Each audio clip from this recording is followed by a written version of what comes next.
Hello, this is teddygaming and welcome back to another review on the Teenage Mutant Ninja Turtles, the Tales of a TMNT Volume 2, issue number 5, Blind Faith.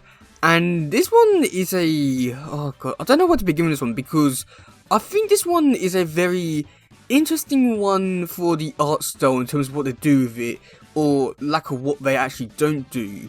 And I'd say that the artwork is really interesting for what they do, but with the actual story itself, it's okay. It could be better, I think, and I do think that there's part of it that's just a little boring. But I think that, like, because of what they're trying to do in this issue, is a lot more visually impressive than, I don't know, entertaining, I want to say. But it'll be an interesting one to talk about, because I do like certain things, but other things like, that could be better, I guess.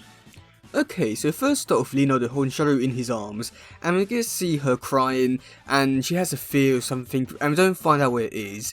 And we do get to see Leonardo talking about life itself, and about how basically, you know, you create your own fears and stuff like that, and I think that's somewhat interesting, but it basically says that he's not going to tell Shadow that, and he's going to wait for her to be old enough to discover that on her own, and I think that's like good parenting advice and all that.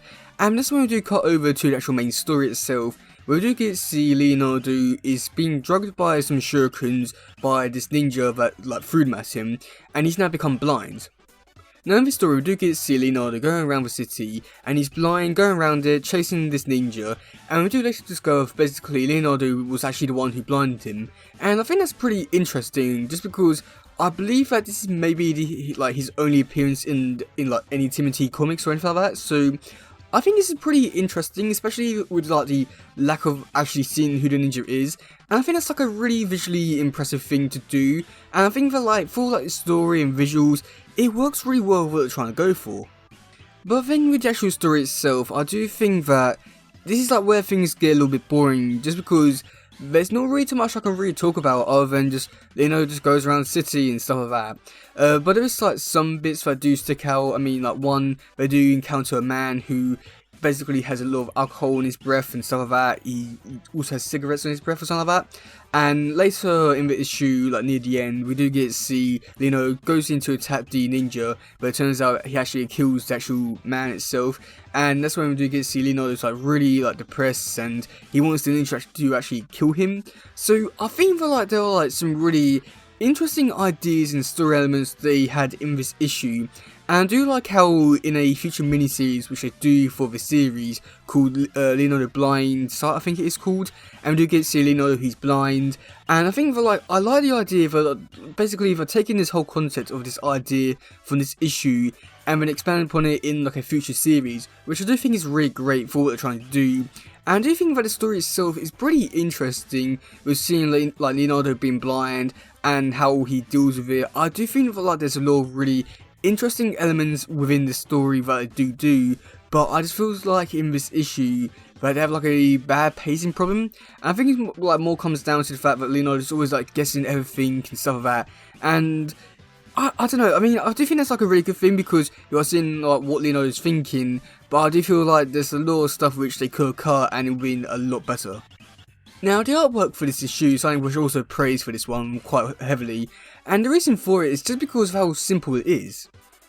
Now, I know that in the past few issues of reviewing this series, I have complained about like this whole series being black and white, and I do prefer it to be in colour, but I think the fact that this one is in black and white, I think it helps it quite a lot, and I think that it really like emphasises the point of being blind, and like all the visual elements of this issue, and I think that like they're all highlighted really well in this issue, and I really do enjoy it, and I think that the visual elements of it are really great in this issue. And it's something which I would like them to explore again like further in like other issues, to be like really creative how they do actually like tell the stories, because I think this was something which I did really enjoy about Junior Bar's artwork in the TMNT, the Alliance issue number 3, the Apex issue, where even though it's like really simple artwork, it worked so well with what it did, even like with the colours and stuff like that. I think that like sometimes like this simple artwork works really well for like stories, and I think that like this issue in particular really shows like how well you can use like simple artwork to its full advantage. And I'm pretty sure the artwork is done by Jim Lawson, just judging by some of the you know, how like some of these characters are drawn. And I think again, like, the artwork is really highlighted really well here, and I do think that, like, some of my complaints with Jim Lawson's artwork are not really as bad here, but it's just so visually impressive. And what I wonder is just, like, how do you draw a character without actually doing any details on them? Because they must be, like, quite hard to do, like, especially like drawing arms and legs and all that without actually having to draw, like, all the details on the body. So I must admit, I'll give them a lot more credit for it, just because it's just so visually impressive and something which I would struggle to do. Just, yeah, I don't know what to begin with that. It's just so great and amazing. Oh god, but yeah, this issue was really interesting.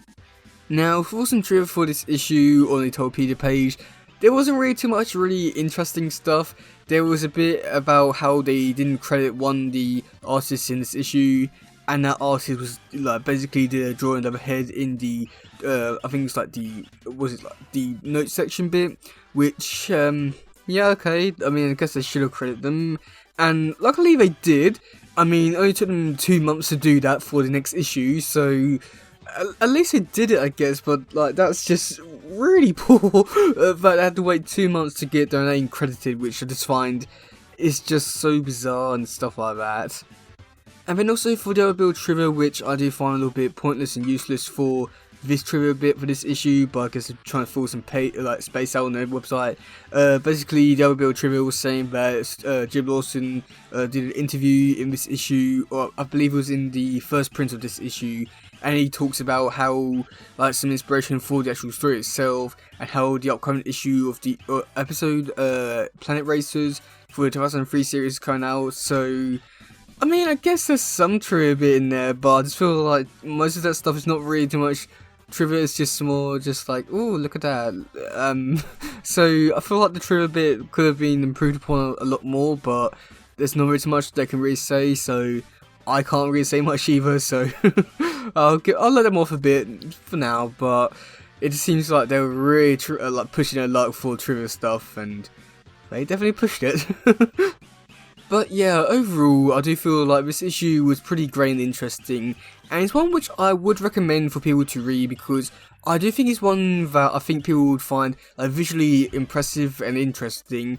Story-wise, I think this is going to be one of those ones where it's either you like it or you don't, and I do think that, like, there are elements in this issue which I do think people will enjoy because of what they're trying to do and stuff like that, but I do feel like there's a lot of stuff in this issue, especially like some dialogue scenes with, like, Leonardo talking.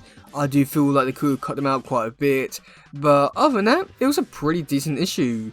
So yeah, that's gonna be it for today, guys. Let me know in the comment section below what do you think about this issue. Do you like it? Do you not? And yeah, goodbye, yo, bye.